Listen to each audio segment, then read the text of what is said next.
बिस्मिल्लाहिर्रहमानिर्रहीम अस्सलाम वालेकुम रहमतुल्लाह। Field marshal army chief general Asim Munir ने क्योंकि पिछले तकरीबन कोई एक साल से इंटरनेशनल लेवल के ऊपर रिकग्निशन हासिल कर ली है।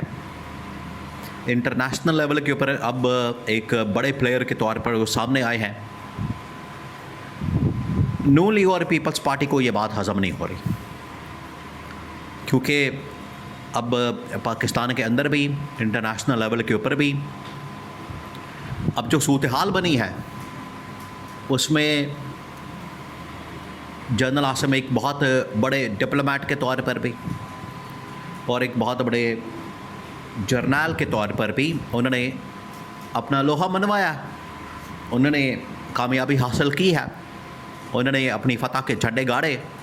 उसकी दो मिसालें, पहले वो दो मिसालें समझें, फिर उसके बाद नून लीग ने अब जो महाज खोला है इंटरनेशनल लेवल का जनरल आसिम के साथ, उनके ख़िलाफ़ जो महाज खोला गया, अब इसका खमियाजा इनको भुगतना पड़ेगा। अब ये आप समझें कि जिस तरीके से 2011 के अंदर 12 के अंदर पीपल्स पार्टी ने एक उस वक्त के आर्मी चीफ जनरल कियानी के ख़िलाफ़ मेमो गेट स्कैंडल किया था, जिसमें पाकिस्तान की फ़ौज के ख़िलाफ़ लॉबिंग की गई थी अमेरिका में। बिल्कुल उसी तरीके से पाकिस्तान में अब मौजूदा जो नून लीग की गवर्नमेंट है, इन्होंने भी फ़ौज के ख़िलाफ़, इस्टेब्लिशमेंट के ख़िलाफ़, जनरल आसिम के ख़िलाफ़ लॉबिंग करने का सिलसिला शुरू कर दिया। और ये अमेरिका के अंदर एक नया बहुत बड़ा स्कैंडल सामने आया मौजूदा गवर्नमेंट का, मौजूदा हुकूमत का। मामला क्या? सबसे पहले तो आप इसकी दो मिसालें समझें किस तरीके से जनरल आसिम एक कामयाब जर्नल के तौर पर, एक कामयाब डिप्लोमेट के तौर पर सामने आए और इन्होंने ये कामयाबी हासिल की।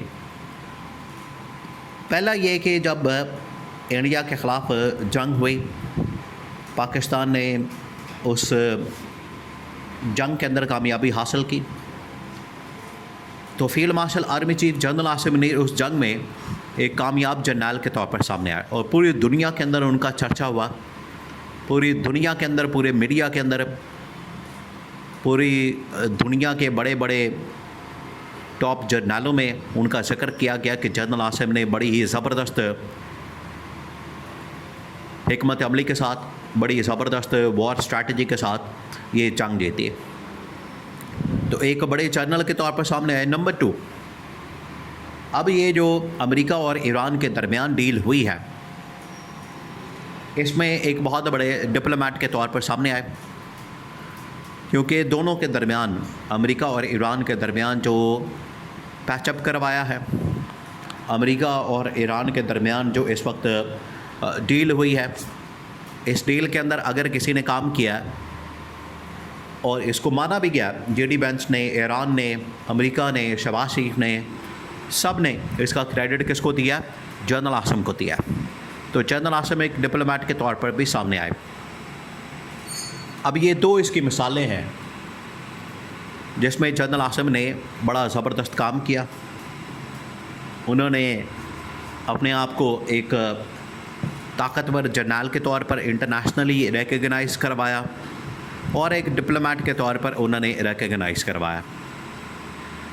इसी वजह से अब ये गवर्नमेंट के अंदर चेंजेस करना चाहते हैं, अपनी मर्ज़ी का निज़ाम, अपनी मर्ज़ी का सेटअप, अपनी मर्ज़ी के लोग, ओहदा सदारत के ऊपर भी आना, ये तमाम चीज़ें वो करना चाहते हैं। तो गवर्नमेंट के लिए ये बड़ा मसला बन चुका है। गवर्नमेंट को समझ नहीं आ रही कि इस मसले को कैसे डील किया जाए, इससे कैसे निकला जाए और इसको कैसे हैंडल किया जाए। इन्होंने क्या किया है, नवाज शरीफ, शहबाज शरीफ ने मिलकर अमेरिका के अंदर एक लॉबिंग शुरू कर दी है। ये बड़ी ख़तरनाक चीज़ है। ये इतनी ख़तरनाक और इतनी खौफनाक है कि इसके नताइज बड़े भयानक निकलने वाले। इन्होंने क्या किया, अमेरिका के अंदर लॉबिंग शुरू कर दी है मौजूदा आर्मी चीफ के ख़िलाफ़, जनरल आसिम के ख़िलाफ़। सेम उसी तरह जब 2011 के अंदर 12 के अंदर पीपल्स पार्टी ने उस वक्त के आर्मी चीफ जनरल कियानी के ख़िलाफ़ लॉबिंग की और वो एक मेमो गेट स्कैंडल के तौर पर मामला सामने आया। बिल्कुल उसी तरीके से आज इन्होंने ये लॉबिंग करके जनरल आसिम के ख़िलाफ़ महाज खोल दिया इंटरनेशनल लेवल के ऊपर। अब ये बहुत बड़ा महाज है, इस्टेब्लिशमेंट को इस बात का पता चल गया। देखिए अब लड़ाई नून लीग और इस्टेब्लिशमेंट के दरमियान नेक्स्ट लेवल के ऊपर चली गई। पहले तो चले, इसी वजह से आप देख रहे हैं, आप ज़रा इमेजिन करें कि जो इस वक्त करप्शन की फ़ाइलें, जो इस वक्त लूट मार की फ़ाइलें, जो इस वक्त इनके ख़िलाफ़ कैंपेन, इनके ख़िलाफ़ ये मुहिम चल रही है, ये ऐसे नहीं चल रही। इसके पीछे वजह ये है कि इन्होंने इंटरनेशनल लेवल के ऊपर जनरल आसिम के ख़िलाफ़ महाज खोल दिया।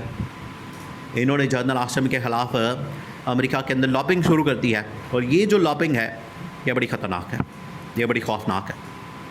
इसका खमियाजा इनको अब भुगतना पड़ेगा।